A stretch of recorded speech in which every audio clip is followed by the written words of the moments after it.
Hey everyone, welcome to my channel if you're new and welcome back if you're returning. So today I am working with these cables and I'm going to be doing a full body workout, and I will talk a little bit about each exercise as I go through, but I'm starting with the wood chopper. And I'm telling you, if you want to tighten up those arms and get a good pump on your back, doing these rows, these seated rows, and also the wood chopper are really good.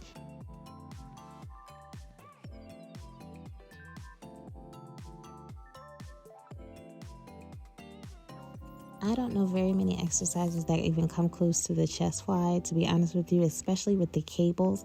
But I like to make sure that I put one foot forward and the other one back for balance. And I lean forward. I don't let my knee go over my toe. I just kind of use it as stability. And I put all of my energy into working my back, y'all. Definitely, if you've never tried the exercise, you have to try it. I have so many kickback variation videos coming for y'all, but in this one, I'm really targeting my glutes. So as you can see, my foot does not go up too much higher than my buttocks, and I'm not really throwing it. I'm using my buttocks to make myself lift my foot, and also I'm going out at an angle, but more on that in another video. Finishing up with my cable kicks, I'm going to go right into my overhead. And the thing about the overhead is I definitely want to use a weight that's challenging. So I go 20 to 35 depending on how much energy I have that day. And really, I make sure that my knees don't lock up and that my feet are like shoulder width apart. And I want to go down until my forearms are straight, or like pretty much my arms are making a 90-degree angle.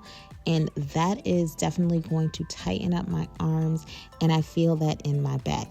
And do I even have to say anything about the calf raises? Like, this is my finisher, and the reason for me like doing the calf raises the way I do them at the end. I do as many as I possibly can, and I do 3 sets. So if I can get 10 to 12 in, or if I can get 20 calf raises in, that's what I'm doing. And that right there, the calf raise exercise as well with like the donkey kicks, have been like game changers for my body. There are so many different dumbbell lifts that I can do. I am definitely a fan of the deadlift, but I prefer just using one dumbbell and really just like repping it out. And when I do the deadlift, when I go down, I'm only going until I feel it. Sometimes, you know, depending on how your flexibility is, you may feel it right when you get to your knee.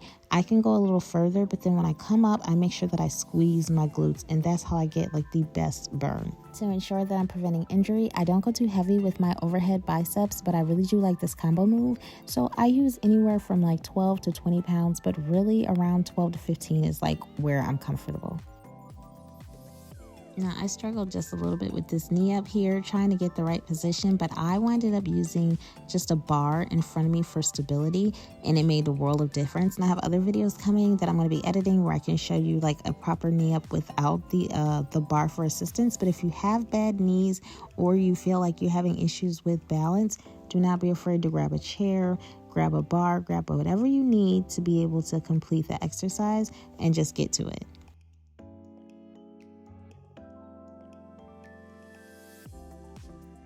Now, who doesn't love a good finisher, y'all? When I tell you this burned so much, but I was using as much weight as I could comfortably.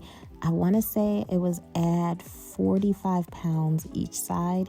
And I made sure I put all of my weight into my heels. As you can see, my toes were up just a little bit. I do that to make sure it's like a proper squat. I felt it in my glutes. I felt it in my back. I felt it in my arms.